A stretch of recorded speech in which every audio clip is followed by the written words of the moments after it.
Only one life, so soon it will pass. Only what's done for Christ will last. The very reason why I surrender my life to God, because I know someday ay mawawala din po ako dito. At hindi natin alam kung kailan. Pero it's a blessing, Lord, sabi ko, kung nawala man po ako, at least naglilingkod tayo sa Panginoon. Kaya ngayong gabi po ito, sana surrender natin ang buhay natin sa Panginoon. Huwag nating sayangin po sa mundo na ito.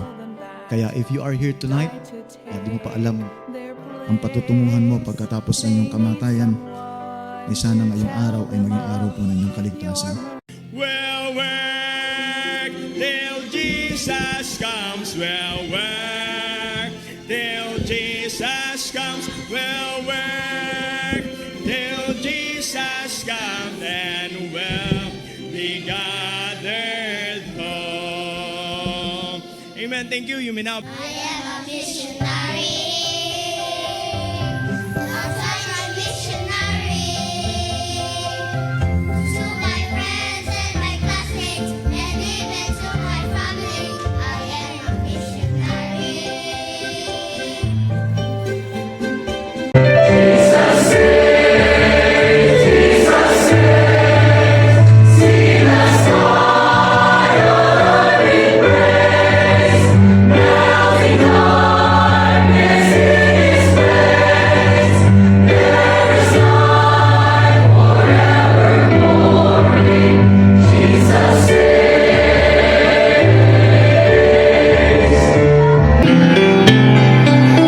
Only one life, so soon it will pass. Only what's done for Christ will last. Only one chance to do His will. So give to Jesus all your days. It's the only life that pays when you recall you have but one life. God is able to make all grace abound toward you, that ye always having all sufficiency in all things may abound to every good work.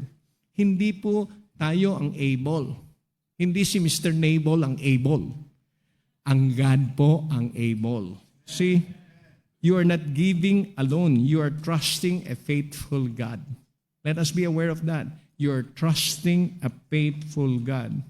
And I hope that when we extend God's invitation, as I turn this over to your pastor, I hope you will come before the Lord and just surrender. Surrender your hearts. Some need to commit their resources. I do not know. I'm thankful for those who donate a property like this. Some need to answer the call to go. Ako po ay person nagpapasalamat sa lahat ng mga kapatid na involved sa Faith Promise. Sana keep on lang, patuloy lang po tayo. Pero if alam mo sa sarili mo na hindi ka involved, ngayong gabing ito, this is the right time na mag-decision tayo, Lord, I want to be involved. Lord, I want to be involved. Dalangin ko po, Panginoon, na ang church na ito, ang inyong church na ito dito sa Higher Ground, ay patuloy niyo pong gamitin, Panginoon, sa ikalalaganap at ikipapalaganap ng Ebanghelyo ng inyong salita. Not only Lord, take my heart, I place it in your hands. Lord, break my heart, if that's what's in your plan.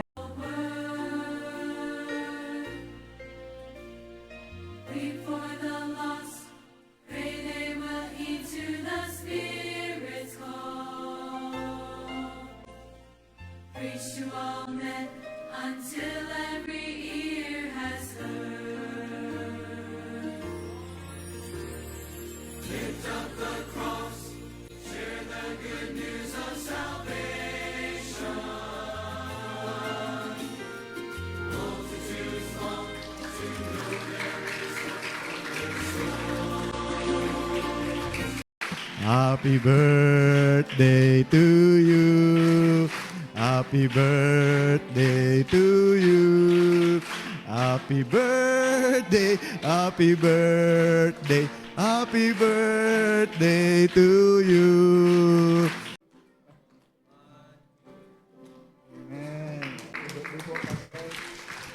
And tonight, this certificate of appreciation, present this certificate to Pastor Gerardo Nable for your faithful service, powerful preaching, and inspiring challenge during our Missions Conference 2026 with a theme for the sake of the gospel. Your passion for souls and commitment toward missions have encouraged our church to continue serving Christ faithfully. Given this 24th day of May 2026, signed by Pastor Daryl Canlas, Pastor of Higher Ground Baptist Church. Thank you very much, Pastor. At,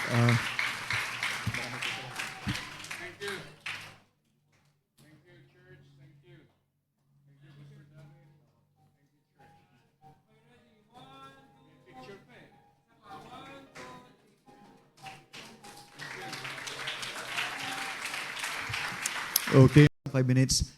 At by the way, ako po ay taos puso nagpapasalamat sa lahat po ng mga kapatid na nagpagod para po sa ating conference. Maraming po salamat. Palakpakan po natin Panginoon. Maraming po salamat sa mga... Hindi sa yan. Okay, hindi ka panalo.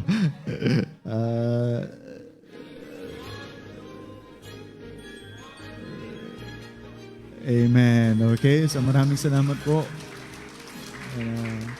Congrats. For the sake of the gospel, purify your church as we carry the message all throughout the earth. Let each heart be surrendered to pray, obey, and fall for the sake of the gospel, for your glory alone.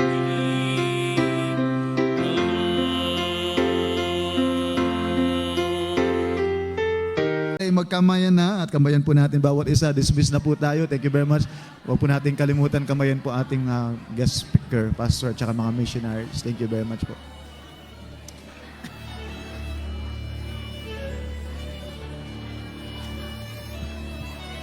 Hindi pa nag-lobat? Wait, charger.